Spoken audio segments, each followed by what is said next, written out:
Apa kabar? Selamat pagi, senang sekali ya pagi hari ini. Saya Rio Oliver menyapa Anda di program Sehat Pagi dan juga seperti biasa. Kalau sudah Sehat Pagi tayang di layar kaca Anda, itu artinya saya akan temani Anda nih dengan berbagai informasi menarik seputar masalah kesehatan. Gak kerasa ya kalau puasa tinggal menghitung hari aja, karena habis gini kita akan masuk ke Lebaran seperti itu. Nah, sudah hal yang sangat wajar kalau pas di bulan Lebaran dan juga saat-saat Lebaran gitu kan, bisa di rumah, biasanya tuh yang namanya berat badan itu naik kan Besti. Tapi kita hari ini akan ngobrol seputar diet yang baik atau mengatur pola makan yang baik pasca berpuasa. Tapi yang jelas semoga untuk Anda yang saat ini sudah stay tune sama kami, hal ini bisa dijadikan informasi yang bagus ya, agar nanti waktu pas kita ketemu di tahun depan, di bulan Ramadan kembali, Anda juga bisa untuk mengimplementasikan apa-apa saja yang kami akan sharingkan kepada Anda. Nah, untuk pagi hari ini, saya sudah bersama dengan Dr. Elizabeth. Beliau adalah dokter spesialis penyakit dalam yang sengaja datang ya. Beliau nggak mudik dulu loh. Beliau ini mampir ke Jawa Pos TV dulu untuk ngobrol sama Anda semuanya. Mari kita akan sapa terlebih dahulu. Pagi dokter, apa kabar? Halo Mas Rio, pagi. Sehat ya dok? Sehat. Terima kasih banyak. Emang beda ya kalau orang yang makanannya sehat itu wajahnya nggak perlu pakai make up, udah cerah luar biasa. Kalah nih lampu lighting hari ini ya. Wow. Tapi dokter anyway dok, kalau kita ngobrol seputar masalah berpuasa dulu ya dok. Ya walaupun memang puasa tinggal hitung hari ya dok. Ini kan siapa tahu bisa juga dijadikan sebuah pelajaran yang bagus untuk ketemu tahun depan puasanya kan dokter? Harus. Nah dokter, kalau ngobrol seputar puasa sama jaga pola makan, dokter Elizabeth boleh nggak kasih komentar dulu silakan. Mungkin ada di antara kita yang sebenarnya itu masih belum paham gitu dokter. Monggo pembuka dulu dokter silakan. Ya, selain mempersiapkan hati, niat, iman, yang paling penting jasmani tubuh kita siapkan terlebih dahulu. Jadi kita itu harus tahu kondisi tubuh kita ini dengan apa terlebih dahulu. Kalau memang kondisi tubuh kita dengan ada kencing manis, tekanan darah tinggi, nah bisa dikonsultasikan ke dokter para dulu. medis ya. Sebelum mempersiapkan puasa yang lancar nantinya. Baik. Nah, kemudian sebelum berpuasa kita harus melihat kesehatan kita, apakah lambung kita ini aman. Kalau memang lambungnya pernah memiliki riwayat sakit atau gangguan, nah, seyogyanya kita pandai-pandai mempersiapkan jenis makanan dan cara memasak yang benar agar tidak terganggu pada saat bulan puasa Ramadan. Oke. Dokter, jadi benar ya dokter ya, kalau ada orang yang bilang sebenarnya berpuasa itu baik, cuman memang untuk orang-orang yang dengan penyakit atau riwayat tertentu, seperti punya diabetes, atau juga punya penyakit yang kudu minum obat rutin, Ya, terus kemudian juga orang yang memang mungkin lambungnya ini tidak tahes tahan banting seperti dulu gitu dokter ya. Itu harus lebih agak ngati-ngati, itu benar atau gimana dokter Elizabeth? Benar, terutama juga usia. Jadinya harus berkonsultasi terlebih dahulu, kemudian merencanakan pengobatan yang sesuai dengan jam puasa dan dosis yang sesuai, agar pada saat berpuasa tidak terjadi kendala. Kendala seperti kurang gula atau kita sebut hipoglikemia, kemudian adanya kekambuhan dari asam lambung yang meningkat, gastritis. Oleh sebab itu pola makan perlu dijaga.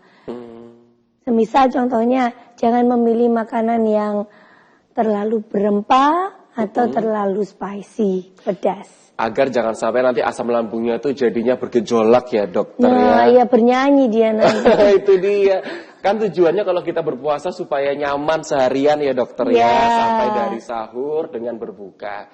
Tapi buat Anda bisa di rumah memang tadi disebutkan sama dokter Elizabeth bahwa ada memang beberapa kondisi-kondisi orang-orang dengan riwayat penyakit tertentu itu yang kudu lebih ekstra hati-hati. Bukan nggak boleh berpuasa, boleh. Cuman ya itu tadi, kita juga kudu bijaksana sama diri kita sendiri. Iya. Dok, apa yang sebenarnya? Kita tahu kalau puasa kan tinggal dikit ya.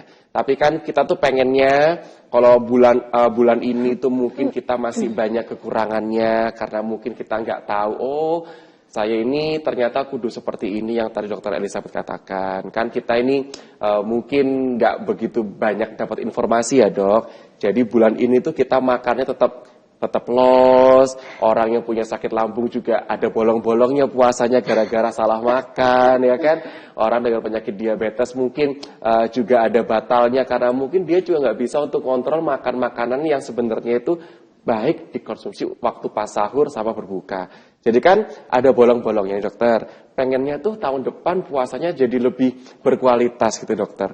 Mitos-mitos seperti apa saja sih dokter yang sebenarnya itu masih melekat di masyarakat yang justru itu sebenarnya membuat puasanya ya nggak lancar dokter. Ada nggak sih dokter seperti itu dokter yang mungkin pasien sering tanyakan benar enggaknya, salah enggaknya. Dokter boleh cerita nggak sama kita? Ada nggak sih dokter sebenarnya?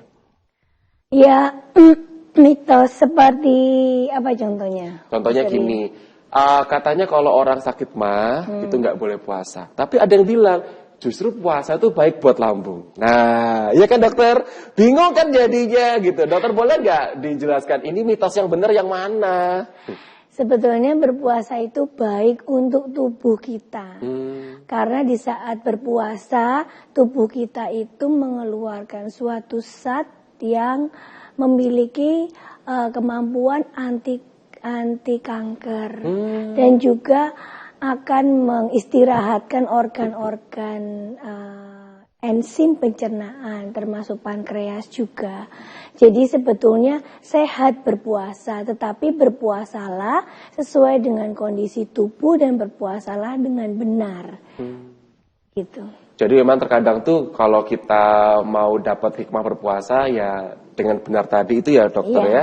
Karena sebenarnya puasa juga punya banyak manfaat. Seperti tadi katakan bahwa saya juga baru tahu nih kalau mengeluarkan zat anti kanker ya dokter Elizabeth ya.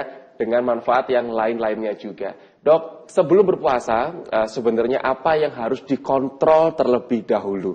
Terutama untuk orang-orang yang memang setiap harinya itu minum obat rutin, dokter. Kan sudah ada jam-jamnya ya, dokter ya. Tapi kalau puasa kan berubah semuanya. Apa yang kudu dikontrol, dokter Elizabeth?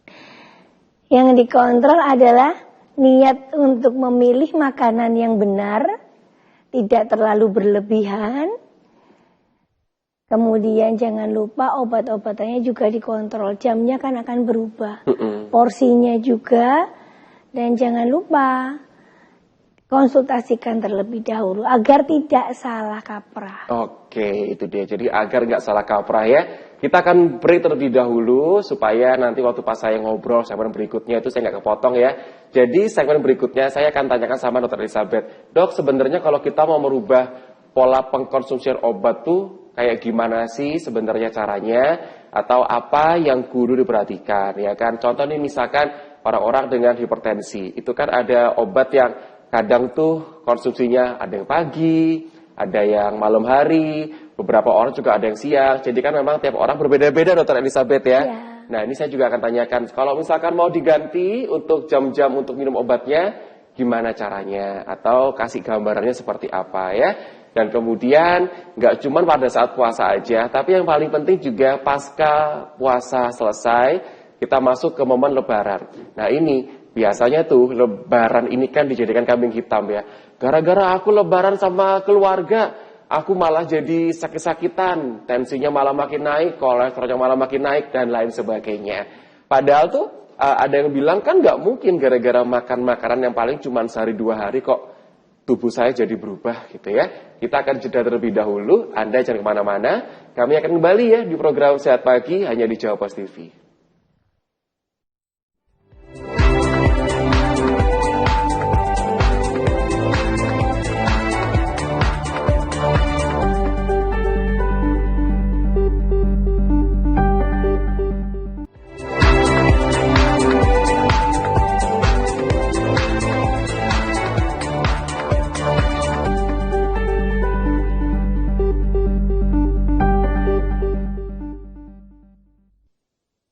Tadi waktu pas jeda iklan, saya sempat ngobrol juga sama Dr. Elizabeth. Beliau merupakan dokter spesialis penyakit dalam ya. Memang yang namanya minum obat itu individunya berbeda. Jadi memang yang namanya cara minum obat itu kan individual ya. Tapi nggak ada salahnya kalau kita ini punya gambaran. Sebenarnya apa-apa saja yang diperhatikan saat kita itu mengganti yang tadinya itu konsumsi obat sudah ada jam-jamnya dan rutin, tapi kan waktu pas bulan puasa ini kan berbeza gitu ya cara untuk mengkonsumsi obat tersebut. Tapi jangan lupa kita nggak hanya bahas seputar masalah pas lagi puasa aja, tapi yang penting juga setelah berpuasa. Nah pas lebaran, momen setelah itu ya kan juga tetap kudu kita jaga. Kan pola makan kita dirubah lagi menjadi yang sebelum seperti berpuasa. Kan yang namanya tubuh juga butuh adaptasi ya kan. Saya pernah baca di beberapa berita yang ya biasalah kalau pas bulan puasa itu kan banyak banget artikel yang bermunculan ya. Tahu nggak ada artikel yang nulis seperti ini. Kenapa kok orang waktu pas lebaran padahal tuh cuma 2 atau 3 hari ya. Makannya itu kan ya pastilah agak banyakan ya kan. Tapi kok kenapa gara-gara 3 hari itu yang namanya kondisi tubuh bisa cepat berubah. Ternyata salah satunya ini katanya ya, ntar akan saya tanyakan sama Dr. Elizabeth. Jadi pas puasa itu kan selama 30 hari tubuh itu kan sudah beradaptasi. Yang tadinya itu makannya sehari 3 kali ya pagi, siang, sore atau pagi, siang, malam. Tapi pas berpuasa itu kan makannya pada saat sahur dan juga berbuka puasa. Atau biasanya mungkin pas saat rada malam-malam itu jam 9 ditambah lagi makan ya kan. Tubuh ini tuh udah berubah. Nah ketika tubuh udah berubah selama 30 hari sudah beradaptasi, yang namanya asam lambung pun juga sudah berubah nih selama 30 hari pas saat puasa. Nah waktu pas lebaran kaget Besti, yang namanya tubuh ini kaget. Wah kok makannya sekarang itu sak benjam gitu ya. Jadi jam pagi makan, ketemu saudara jam 11 makan, jam 2 ujung-ujung ke rumah tante makan juga, sore makan, malam makan, tubuh ini tuh kaget. Karena waktu pas 30 hari berpuasa, sudah teratur nih ceritanya. Tapi pas sudah lebaran, jadi balik ke pengaturan awal, bahkan malah cenderung loss gitu kan. Nah tubuh ini kaget. Karena tubuh kaget, asam lambungnya juga produksinya jadinya berbeda, makanya tubuh memberikan reaksi yang macam-macam. Ada yang cepat mual, ada yang gampang ngantuk, ada yang jadinya nggak enak, atau malah lebih-lebih gula darah yang tadinya itu fine-fine aja, naik luar biasa, kolesterolnya yang tadi itu terkontrol malah nggak terkontrol. Bener nggak Dr. Elizabeth? Ini tuh soalnya saya baca artikel, sambil saya ngobrol, saya takut salah. Mending saya tanyakan sama dokter gitu. Bener gak sih dokter kalau seperti itu dokter? Bener banget. Jadi emang kayak gitu ya penjelasan kasarannya dokter ya? Iya. Monggo boleh ditanggapi dokter silakan. Oke, tadi Mas Rio bincang soal obat. Nah, obat itu kita lihat jumlah, jenis, dan jadwalnya. Jadi memang harus diatur. Yang dahulunya dikonsumsi pagi, siang, dan malam, otomatis harus melihat dan juga dosisnya. Yang paling dikhawatirkan adalah orang-orang dengan kencing manis ya, otomatis harus mengkonsumsi obat diabetes. Nah, obat diabetes ini harus dikontrol dosisnya, jangan serupa dengan pada saat hari tanpa puasa, karena otomatis volumenya yang kita makan kan akan berkurang juga. Selain volume makan kita kurang, aktivitas fisik kita pada saat puasa pasti akan berkurang kan Mas Rio? Olahraga juga tidak sefull kalau tanpa puasa. Nah, kalori pada saat makan akan mempengaruhi obat-obatan yang dikonsumsi. Jadi suatu dilema. Kita mengurangi dosis, tetapi pada saat puasa ada istilahnya wah sudah saatnya buka, it's my free time. Wah jangan, nah otomatis dosisnya akan bingung, obatnya juga bingung. Karena ada yang ketika pas puasa tuh makannya lebih sedikit, kan otomatis ya memang benar kata dokter Elizabeth ya, dosisnya kan rada dikurangi ya dokter ya. Tapi pas dosis dikurangi, ternyata ada undangan buka puasa bersama, makannya banyak. Bingung juga jadinya dokter Elizabeth ya. Walaupun nggak ada undangan bersama, kalau diniatin, this is my free time. Iya benar. Nah, oleh sebab itu, pada saat berpuasa itu sebetulnya yang puasa juga ikut niatnya untuk menahan kerakusan dan kepuasan pada saat buka puasa. Jadi menahan diri dengan porsi yang secukupnya. Otomatis itu juga akan terkait lambung kita akan fine-fine aja, dan ya puasa akan dapat berlangsung sampai selesai dan tanpa lubang-lubang atau tanpa tertunda. Seperti itu obat-obat yang harus dikendalikan, dikontrol, di-maintain, di-prepare ya, dipersiapkan gitu. Memang karena kalau kita lihat atau misalnya di rumah ya, mungkin kebiasaan-kebiasaan yang dulu pas sebelum puasa menjadi kita berpuasa itu kan juga kudu di-adjust gitu ya, kudu diatur seperti itu, nggak bisa disamakan juga. Termasuk untuk mengkonsumsi obat. Nah, oke lah, kita udah sama-sama bahas seputar masalah berpuasa, tapi kan kita juga kudu ingat ya, pemerintah, Muhammadiyah, NU itu sepakat kalau tanggal 21 April adalah hari Kartini. Tapi kalau misalkan tanggal 21 sampai 22 April ini itu adalah hari Lebaran, nah ini lain cerita. Karena kan sampai sekarang kita masih nunggu ya dokter Elizabeth ya. Nah, pada saat Lebaran dokter, seperti yang tadi saya ceritakan, kita tuh selalu mengkambing hitamkan yang namanya Lebaran paling cuma saben 2 atau 3 hari. Itu menjadi hari yang kurang menguntungkan bagi orang-orang yang aku kok naik diabetesnya, aku kok naik nih kolesterolnya gara-gara makan yang cuma 2-3 hari dokter. Nah itu kan katanya gara-gara tubuh tuh kaget dok. Tadi habis puasa jadi apa ya, hidupnya kayak keraton Jogja dok, serba diatur ya kan, priayi gitu. Tapi pas Lebaran hidupnya kayak orang rock and roll dok.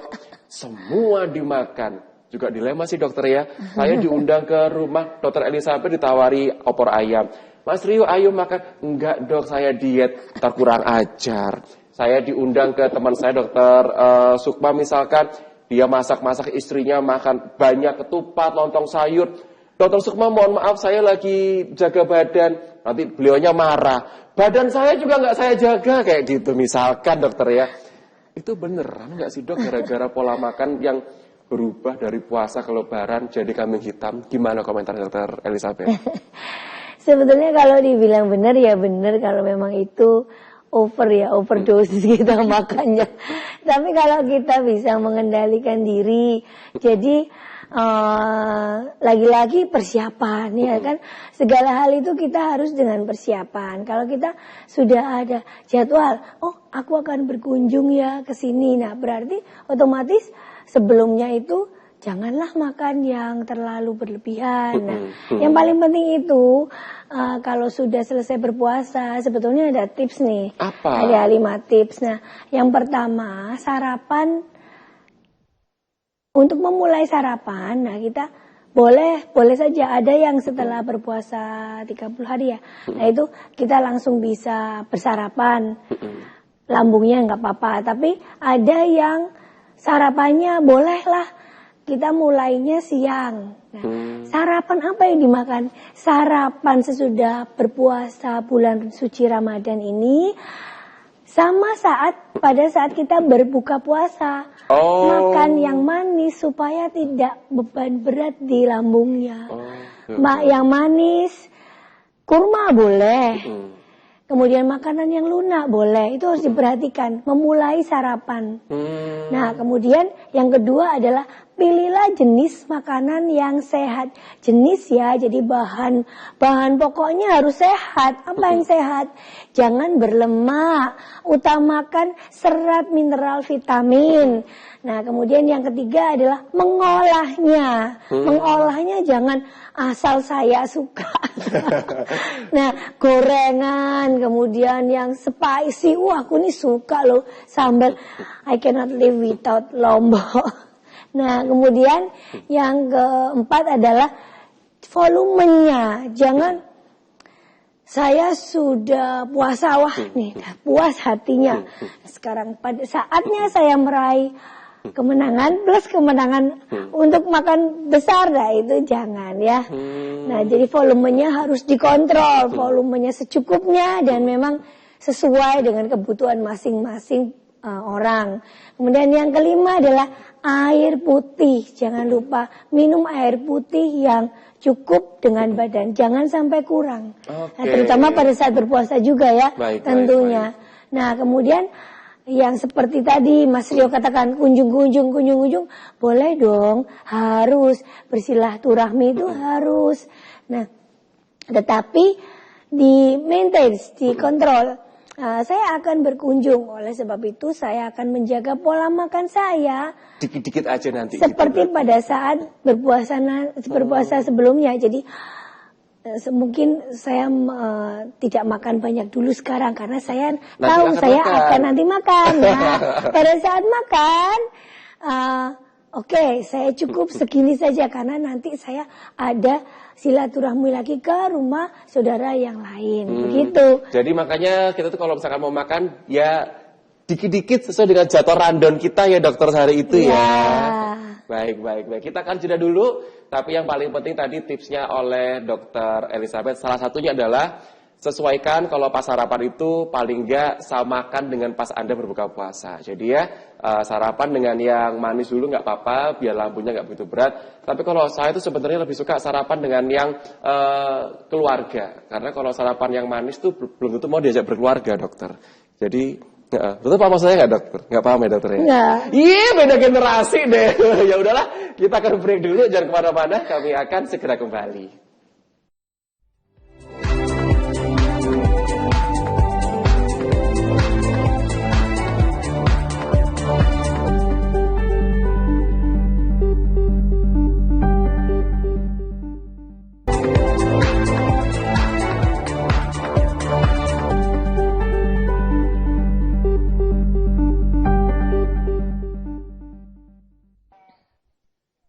Kita juga buka loh kesempatan buat Anda, kalau Anda mau bertanya sesuatu silahkan ya. Jadi kita ada 2 line interaktif, Anda boleh pilih salah satu. Tapi saran saya manfaatkan untuk pesan WhatsApp saja ya. Kemarin kita sempat syuting sama Dr. Fahmi, itu yang telepon juga ada beberapa. Tapi biasanya kalau pas telepon tuh kan nanti waktunya terbuang agak lumayan lama. Apalagi kalau misalkan Anda pas telepon, terus rada berebut line teleponnya, jadinya nggak nyambung. Tapi nggak apa-apa, bebas. Anda mau kirim pesan WhatsApp boleh, atau Anda mau telepon juga nggak apa-apa. Kita semuanya udah buka gitu ya. Ini saya bacakan dulu ya dokter Elizabeth, ada yang pertanyaan pertama. Ini kemarin juga beliau gabung nih sama kita. Ada Pak Freddy dari Semarang, dokter Elizabeth. Halo Pak Freddy, apa kabar? Bapak nggak mudik Pak, apa di Semarang aja? Jadi Pak Freddy ini umurnya 40 tahun. Tanyanya demikian nih dokter. Mohon arahannya dokter, selamat pagi. Saya itu pengen untuk menjalani diet keto atau puasa yang intermittent. Yang lagi musim nih dokter Elizabeth ya. Kenapa? Karena lemak darah saya ini tinggi dan cenderung darah kental. Saya itu khawatir kalau aterosklerosik katanya dok, pada penyumbatan pembuluh darah dan jantung, serta otak. Apakah aman ya dok untuk usia-usia saya 40 tahunan ke atas? Mohon pencerahannya. Atau barangkali dokter Elizabeth ada sedikit saran yang berbeda gitu? Monggo disampaikan, silahkan dokter Elizabeth. Oke Mas Rio, sebelum saya menyampaikan sedikit kepleset tadi. Aterosklerosis. Bentar ya dok. Iya.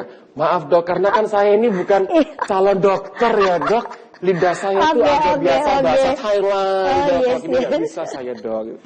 Oke, Pak Ferdi ya. Pak Freddy, monggo silakan. Halo Pak Freddy, saya menyapa terlebih dahulu. Semarang, so beautiful city ya. Betul, saya kangen lumpianya. Saya baru aja dari Semarang. Kapan dok? Minggu lalu saya dari Dieng kemudian ke Semarang. Iya, enak banget. Enak banget. Semarang is so lovely. I love that city. Oke, Pak Freddy, sebetulnya kalau diet keto itu ya itu untuk menguruskan. Tapi kalau dengan konteks kolesterol, Pak Freddy, saran saya ini di luar berpuasa Ramadan ya. Pola hidup sehat itu adalah pola makan yang sesuai dengan kondisi kita. Nah, pola makan yang sesuai dengan kondisi kita. Overall, secara umum, komposisi pola makan kita sebetulnya pagi adalah kita itu butuh gula, butuh kalori, butuh karbohidrat. Nah, jadi otomatis kalau pagi boleh kita mengkonsumsi roti, ya, buah, vermouth. Nah, kemudian kalau siang jangan lupa sayur yang memiliki serat yang tinggi ya. Kemudian buah boleh pagi, boleh siang. Nah, jangan lupa juga protein. Nah, protein kita di dinner itu kita kasih protein. Nah, kita kurangi kalorinya. Otomatis kadar gula kita tidak menumpuk di malam hari. Nah, kemudian pola makan yang berlemak, cara kita mengkonsumsi bahan pokok yang diolah yang seperti apa. Nah, jangan terlalu banyak oily, gorengan. Kemudian jangan terlalu banyak pengawet. Jadi kita ini harusnya makan yang fresh, yang segar, sehingga komposisi vitamin mineral yang terdapat di dalamnya juga tidak rusak. Puasa intermittent itu bagus, asalkan pada saat hendak berpuasa intermittent dan sesudahnya kita maintain dengan baik. Jangan lupa minum air. Nah itu. Oke. Jadi ini kalau untuk Pak Freddy tadi kan sempat tanya sama kita antara diet keto atau intermittent fasting. Kalau diet keto itu lebih ke pengurusan berat badan ya, diet gitu ya. Intermittent fasting juga nggak apa-apa, tapi yang paling ditekankan Pak Freddy itu bukan diet keto atau intermittent fastingnya, tapi lebih ke pemilihan apa yang akan Pak Freddy makan. Karena kan lebih spesifik, karena ingin untuk supaya menekan lemak jahat tadi, kolesterolnya tadi itu biar nggak membludak ya Pak ya, biar nanti Pak Freddy waktu pas umur 60, 70 itu masih kayak umur 17 tahun kan Pak. Jadi kan memang dipilih Pak makanannya, jangan yang minyak itu terlalu banyak over, terus kemudian lemak-lemak juga dikurangi. Sebenarnya sih nggak cuma untuk Pak Freddy doang sih, untuk saya pun yang sekarang masih 20 tahun jalan Pak, saya juga ini Pak ngurangin juga gitu ya. Tapi ada lagi nggak yang mau Dokter Elizabeth tambahkan untuk Pak Freddy misalkan, kalau masih ada, monggo. Pola hidup yang sehat itu jangan tidur terlarut malam dan bangunlah pagi-pagi. Dan jangan lupa olahraga juga penting. Olahraga disesuaikan dengan kemampuan kita, kondisi tubuh kita. Gitu. Baik. Terima kasih banyak ya Pak Freddy sudah gabung sama kita. Kita akan bacakan untuk pertanyaan yang berikutnya pemirsa di rumah ya. Ini dari Bapak Sanhaya, tulisannya Sanhaya. Pak Sanhaya ini tuh cuman bertanya gini, mungkin apa yang perlu saya perhatikan ya dokter, karena gini.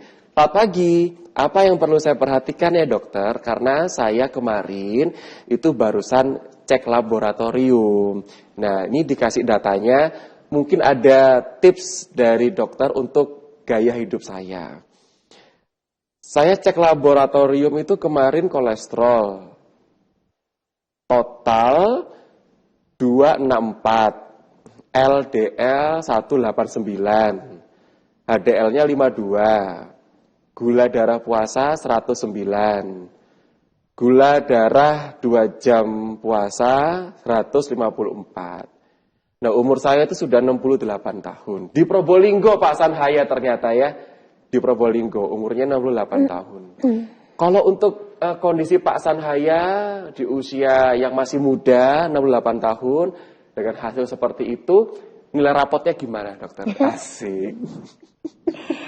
Kalau sekilas memang ada gangguan metabolisme lemah dan juga sudah mulai mengarah ke pre-diabetes. Tetapi saya tidak tahu before ya, riwayat yang sebelumnya apakah Bapak dengan konsumsi obat-obatan sudah atau belum. Nah, yang penting Pak, pola hidup sehat, pola diet yang benar. Oke, tapi kalau misalkan secara keseluruhan Pak Sanhaya ini berarti aman ya dokter ya. Cuman tadi kondisinya mengarah ke pre-diabetes Pak. Jadi gula darahnya lebih dikontrol biar nggak kena diabetes gitu ya dokter ya? Ya, sama kolesterolnya juga. Karena memang HDL-nya ya cukup bagus. Cuman LDL-nya itu dan kolesterol totalnya itu yang tinggi. Sehingga coba Pak, pemilihan di pagi hari. Nggak apa-apa. Coba Pak untuk mungkin keripik-keripiknya ataukah nati-natinya dikurangi sedikit, ataukah sate, ataukah gulai, saya tidak tahu, rawon soto. Ya pokoknya usia-usia segitu udah agak sedikit kudu lebih ekstra ketat ya dokter Elizabeth ya. Jadi seperti ya Pak Sanhaya di Probolinggo, semoga membantu. Tapi yang paling penting Pak, Bapak lebih menjaga gaya hidupnya aja gitu ya. Oh iya Mas Rio, sayur dan buah. Sayur dan buah. Ya, oh untuk iya, Pak Sanhaya. Jadi sayur dan juga buah lebih diperbanyak lagi ya Pak. Oke, kita kembali ke tema kita untuk hari ini ya. Kita akan membahas seputar masalah pasca berpuasa apa yang juga kudu diperhatikan. Nah dokter Elizabeth, tentu ya dokter ya, kita itu kan tujuannya setelah berpuasa masuk ke bulan yang suci ini, lalu kemudian disambut dengan hari Lebaran, dokter Elizabeth ya, kan pengennya tuh bersilaturahmi, ketemu sama keluarga, makan yang enak, hidup tetap sehat ya dokter ya. Tapi ada nggak sih dokter biasanya yang kudu diperhatikan pasca sudah berpuasa, lalu masuk ke momen Lebaran, penyakit-penyakit apa saja dok yang biasanya ini bangkit dan juga bermunculan, menghantui kita semua. Karena pas bulan puasa setan dikerangkeng dokter, tapi pas Lebaran penyakitnya dikeluarkan gitu. Apa aja dokter penyakit-penyakit yang kudu diwaspadai? Ya, biasanya dengan seseorang dengan ini ya tekanan darah tinggi, harus hati-hati setelah berpuasa, tetap menjaga pola makan yang benar. Kemudian seseorang dengan diabetes mellitus atau kencing manis, kemudian seseorang dengan yang berbakat dengan gangguan metabolisme kolesterol. Artinya, oh kolesterol saya tinggi, asam urat saya tinggi. Nah hati-hati, seseorang yang dengan asam urat tinggi ini nanti jempol ibu jarinya bisa bengkak. Tahu-tahu, aduh dok, ini saya habis kunjung-kunjung lah. Lagi-lagi yang menjadi kambing hitam adalah kunjung-kunjung ya. Kasihan kunjung-kunjungnya. Kemudian seseorang lansia juga ya harus berhati-hati gitu. Oke. Seseorang dengan gangguan penyakit jantung koroner, seseorang yang sudah memang memiliki riwayat pernah didiagnosis dengan stroke, walaupun itu ringan, tetap waspada. Oke. Jadi kadang-kadang itu memang kita juga kudu waspada ya, termasuk ini saya juga ada beberapa artikel besar di rumah yang saya akan bacakan. Jadi ini adalah beberapa penyakit yang sering muncul setelah Lebaran ya. Ada banyak nih ya, akan saya bacakan tapi habis jeda iklan ya, supaya nanti Anda juga bisa menjadi tahu, dan saya juga akan tanyakan sama dokter Elizabeth, benar nggak sih kalau penyakit ini yang sering menghantui kita waktu pas Lebaran. Kami akan segera kembali.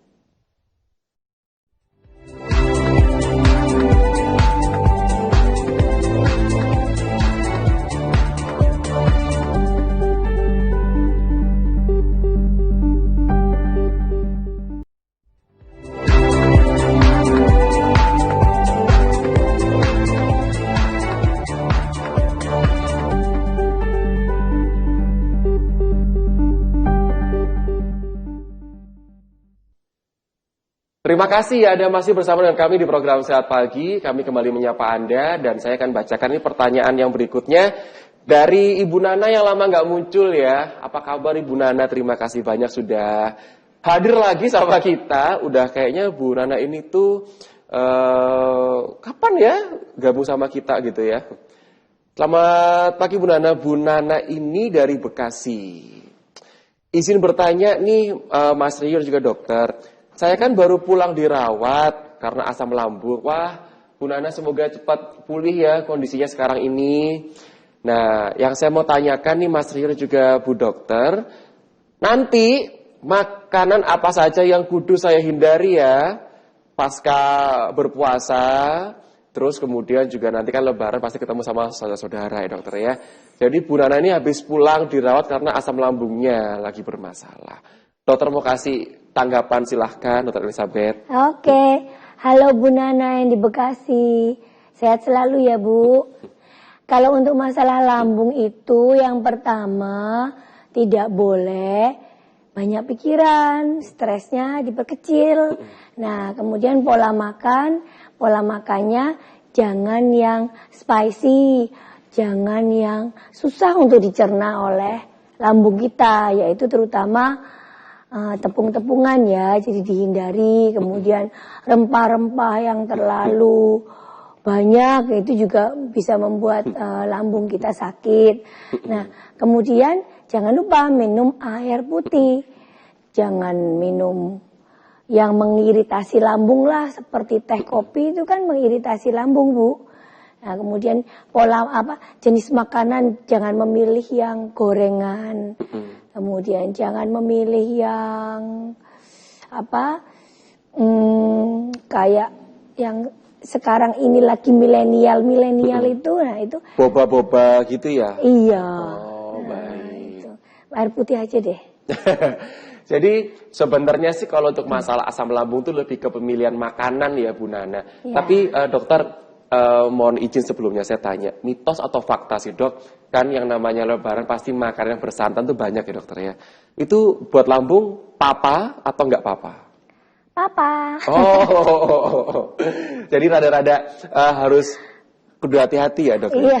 Oh, baik-baik. Jadi Bu Nana, makanan yang mengandung santan itu sebenarnya kurang baik lah gitu ya untuk orang-orang dengan penderita asam lambung gitu ya, Dokter Elizabeth ya? Ya sebetulnya baik juga, cuman kalau saat lambungnya udah nggak apa-apa ya, baik juga. Jadi kan karena Bu Nana ini kan habis pulang dari perawatan gitu ya Bu Nana. Ya. Nah jadi nanti kalau misalkan pas tanggal 21, 22, 23 ya, Bu Nana dapat kiriman kayak yang bersantan, sebaiknya ngincip aja nggak apa-apa gitu ya. Ya pokoknya tester doang, oh rasanya enak ya sudah. Cukup tahu aja seperti itu ya Bu Nana ya, jadi jangan diteruskan. Semoga membantu tips dari Dr. Elizabeth ya, semoga Bu Nana selalu sehat, terima kasih banyak. Saya kembali ke artikel ya. Jadi ada beberapa artikel yang masuk di handphone saya yang saya kumpulkan. Nah itu ada beberapa, ini nih masalah kesehatan yang timbul itu pas di hari atau momen lebaran. Yang pertama kolesterol mendadak jadi tinggi. Nah, yang kedua, gula darah naiknya lumayan tinggi. Yang ketiga, hipertensi. Yang keempat, seperti yang tadi Dr. Elizabeth sampaikan, asam urat ya. Lalu selanjutnya ini ada diare. Diare ini mungkin karena kita banyak makan yang loss gitu ya Dr. Elizabeth ya, akhirnya lambungnya nggak kuat gitu kan, diare. Diare ini juga disertai sama asam lambung. Selanjutnya yaitu adalah kadang kita mengalami sakit atau radang tenggorokan. Lalu kemudian batuk pilek, ini kan karena imunnya turun ya kan. Lalu kemudian kita makannya juga nggak terkontrol. Kadang batuk disertai pilek juga. Nah, yang terakhir adalah kelelahan, jadi kecapean ya.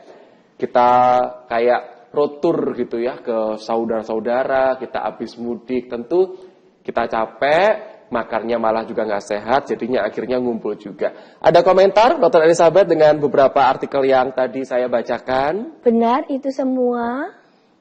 Yang paling sering yang mana yang pasien alami ke Dr. Elizabeth? lambung sama manis sama kolesterol. Oke.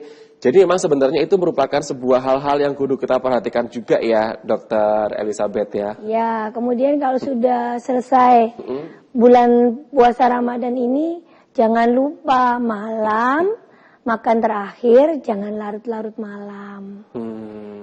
Jadi jam 6 lah, jam 7 lah udah. Jangan lagi jam 10 malam makannya. Oke. Karena kadang-kadang tuh kita juga kudu membalikkan pola hidup kita yang dari tadi habis puasa menjadi yang sehat sebelum berpuasa ya Dokter Elizabeth ya. Kan dikembalikan lagi toh kayak hidupnya. Yes. Kita membahas seputar masalah diet dan juga sehat pasca bulan suci Ramadan, kemudian waktu pas menghadapi Lebaran. Jadi agar supaya itu fisik kita kuat, badan kita sehat, kondisi tubuh kita pun juga maksimal ya. Jangan sampai kita waktu pas hari-hari kemenangan, malah jatuh sakit, malah kita nggak bisa menikmati dengan baik dan juga nggak bisa menikmati dengan nyaman juga. Kalau misalkan habis berpuasa dokter, itu kan ada yang bilang cek kesehatan tuh sebenarnya jangan pas habis berpuasa. Soalnya pasti hasilnya akan baik. Nanti aja nunggu waktu pas Lebaran. Atau ada saran nggak dokter kalau pas mau kontrol rutin kesehatan, sebaiknya itu momennya pas kapan? Kan kalau pas Lebaran, 2 hari pasca Lebaran ya pasti kan hasilnya jelek ya dokter ya. Atau gimana dokter? Mungkin dokter ada ada saran nggak untuk orang-orang yang pengen cek kesehatan rutin setelah Lebaran? Monggo silakan. Iya, setelah Lebaran ya ini ya. Ya, boleh sebetulnya nggak apa-apa pada saat sebetulnya nggak apa-apa kalau pemeriksaan itu boleh setelah Lebaran juga boleh, kemudian 1 bulan setelah Lebaran juga boleh. Tergantung kondisi masing-masing. Ada yang bilang kalau pas habis puasa atau pas Lebaran tuh hasilnya akan nggak akurat, itu mitos atau fakta dokter? Karena kan kondisi tubuh lagi berubah-berubahnya nih dokter. Ya sebetulnya fakta kalau seseorang itu kunjung-kunjungnya dengan pola makan yang tidak terkontrol ya itu fakta. Jadi memang akan naik. Ada beberapa artikel ya seminggu sampai 3 minggu sampai 3 minggu yang setelah Lebaran ini, nah itu memang tinggi. Kadar kolesterol, gula darah, kemudian tekanan darah tinggi, asam urat, begitu Mas Rio. Oke, jadi memang sebenarnya itu ada bentarnya juga yang bisa di rumah ya. Tapi yang namanya manusia kan memang tempatnya salah sama dosa, Dokter Elizabeth ya. Apa sih dok hal-hal yang sering dilakukan sama pasien, tapi sebenarnya itu adalah merupakan hal yang salah. Jadi kan pasti biasanya banyak salah kaprah kan di antara kita.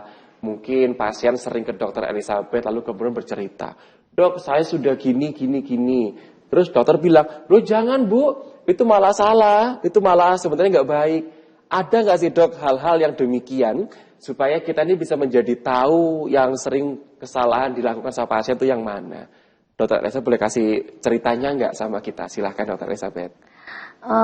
Kalau yang itu pasien-pasien dengan gangguan lambung biasanya, ya dok, saya sahur itu saya banyakin, nah itu juga nanti pada saat siangnya itu dia suduan orang bilang ya. Oh iya, kayak nah, gitu ya. Nah itu saran saya memang kalau pada saat sahur itu makanlah yang bisa untuk panjang ya. Jadi kalori yang lebih tidak cepat diserap itu akan menyimpan kalori selama 1 hari itu. Jadi kalau salah sahurnya, salah bukanya, otomatis lambungnya yang bermasalah. Karena dari kitanya juga yang salah ya dokter ya. Iya, betul. Jadi memang kadang-kadang tuh kita yang berbuat salah, tapi karena kita nggak ngerti, diteruskan aja, akhirnya ya malah memicu juga ke kondisi fisik tubuh kita. Kita akan sudah terlebih dahulu, Anda jangan kemana-mana, karena kita masih ada 1 segmen lagi di program Sehat Pagi, masih bersama dengan Dr. Elizabeth nih untuk pagi hari ini. Kita akan kembali menyapa Anda setelah iklan yang lewat berikut ini.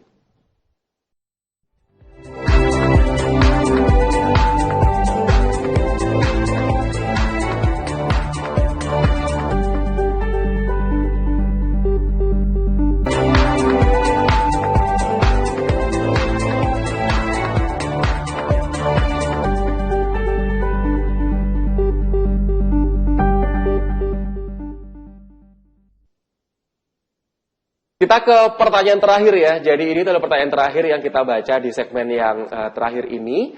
Tapi semoga untuk Anda yang mungkin tadi udah kirim pertanyaan, belum sempat kebaca, ya siapa tahu jawabannya ada di pertanyaan yang akan saya bacakan.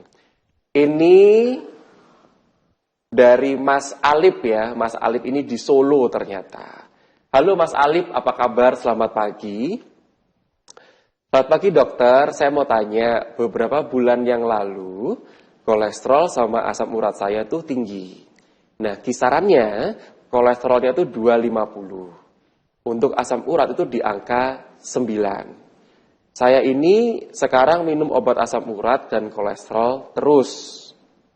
Nah ketika mengkonsumsi obat tersebut, ada suatu ketika saya buang air besar itu saya lihat berdarah.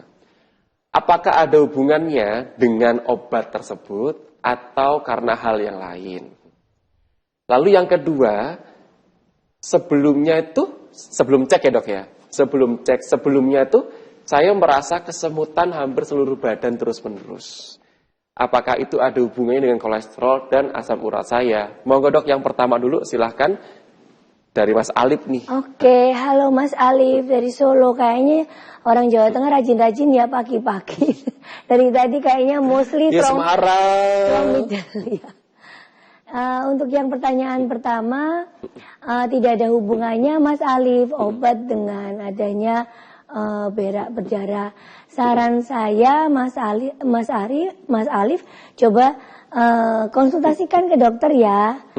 Nah, kemudian yang kedua, apa tadi? Karena sebelumnya itu sering merasa kesemutan seluruh badan. Kesemutan ya. Kalau kesemutan itu bisa salah satu gejala dari kolesterol atau asam urat, bisa. Begitu Mas Alif. Jadi memang kalau kolesterolnya kan tadi tinggi 250, asam uratnya 9, itu tinggi ya dokter ya? Lumayan. Tinggi. Ada tips dokter untuk Mas Alif? Monggo silakan. Ya, Mas Alif. Lagi-lagi soal pola makan, coba mungkin pola makan yang sehat, yang tidak terlalu pedas, sehingga tidak, yang juga berserat, sehingga tidak, mengganggu pencernaan. Jangan lupa berserat. Kemungkinan kan salah satu berak berdarah itu penyebabnya juga bisa ambeien ya, atau hemoroid yang kita sebut istilah medis. Nah, oleh sebab itu harus banyak konsumsi serat, juga baik untuk kolesterolnya. Dan jangan lupa pola makan yang memang condong ke kolesterol atau condong ke asam urat, kita batasi atau kita kurangi. Kurangilah kacang-kacangan, kurangilah daging yang berlebih, kemudian lemak, dan kita milih makanan yang kita konsumsi itu yang tidak terlalu selalu gorengan, lemak begitu. Baik, saya tambahkan lagi ya, ini soalnya pertanyaan singkat kok, jadi nggak apa-apa, saya masih punya waktu. Dari Bapak Wahyu Indrianto. Halo Pak Wahyu, tapi ini nggak disebut ini ada di mana Pak Wahyu ya. Jadi gini, pagi dokter, usia saya 58 tahun. Dok, sebenarnya tekanan darah yang normal untuk usia-usia tersebut tuh berapa ya dokter? Dalam kurung, saya juga punya diabetes. Nah, soalnya katanya tekanan darah itu tiap usia beda dokter ya? Ya. Monggo, silahkan. Ya, Pak Wahyu, halo Pak Wahyu. Ya, Pak Wahyu sudah dengan kencing manis. Nah, tekanan darah memang targetnya akan di 130/90. Oke. Ya. Untuk usia-usia 58-an, 50-an itu 130/90. Atasnya 130 dan bawahnya 90. Untuk tekanan sistol 130, untuk tekanan diastol 90. Oke, seperti itu ya. Targetnya ya Pak. Targetnya? Ya. Baik. Jika kalau di atas itu dokter berarti kudu diturunkan ya? Individual nanti konsultasikan ke dokter ya. Jadi, kita evaluasi dulu karena gini. Tiap orang beda-beda ya? No, kita evaluasi dulu kenapa tekanan darah ini bisa tinggi, bukan karena setiap orang, tapi kita lihat case by case. Jadi kencing di dalam tubuhnya apa yang harus diperbaiki terlebih dahulu. Tekanan darah juga terkait dengan kondisi tubuh yang lain. Begitu. Jadi seperti itu ya Pak Wahyu, cuman intinya udah dijelaskan paling enggak itu tekanan darah untuk yang usia Bapak yang relatif amannya 130. Atasnya 130, bawahnya 90 Bapak. Jadi 130/90 ya Pak Iya. Wahyu ya. Terima kasih banyak sudah ngobrol sama kami pemirsa di rumah semuanya. Oh iya, di segmen terakhir ini saya juga kasih kesempatan kepada Dokter Elizabeth. Dokter, karena waktu udah mau hampir habis, Oke. apa yang mau dokter sampaikan di penghujung acara kita di program Sehat Pagi? Apa dokter mau ditambahkan? Ya, mungkin tips saja ya, tips pada saat lebaran ini jangan lupa sarapan serupa dengan pada saat berbuka puasa agar lambung Anda aman. Kemudian pilihlah jenis makanan yang sehat, olahlah makanan dengan benar, kemudian konsumsilah makanan dengan volume yang sesuai. Jangan lupa minum air putih supaya tetap sehat, tetap Terhidrasi juga. tetap cantik, tetap ganteng. Karena kalau kekurangan air putih itu malah justru sebenarnya hal yang simpel tapi akibatnya juga nggak enak ya dokter Nanti ya. kusut kulitnya. Itu dia. Pemirsa di rumah, terima kasih banyak ya Dokter Elizabeth, dokter spesialis penyakit dalam, itu mewakili jurusan Fakultas Kedokteran dari Universitas Wijaya Kusuma Surabaya. Betul Dokter Elizabeth ya? Iya. Jadi kalau benar. misalkan Anda pas lagi mampir ke Jawa Timur, lagi ke kota Surabaya, Anda mau ketemu sama Dokter Elizabeth atau teman-teman beliau, Anda boleh berkonsultasi ke Fakultas Kedokteran Universitas Wijaya Kusuma Kota Surabaya. Ntar di sana ada tim dari teman-teman tersebut yang akan membantu pemirsa di rumah semuanya. Jangan lupa juga saksikan program Sehat Pagi setiap harinya di jam yang sama hanya di Jawa Post TV. Saya Rio Oliver bersama dengan Dr. Elizabeth mengucapkan terima kasih. Selamat pagi dan selamat melanjutkan aktivitas Anda. Sampai jumpa.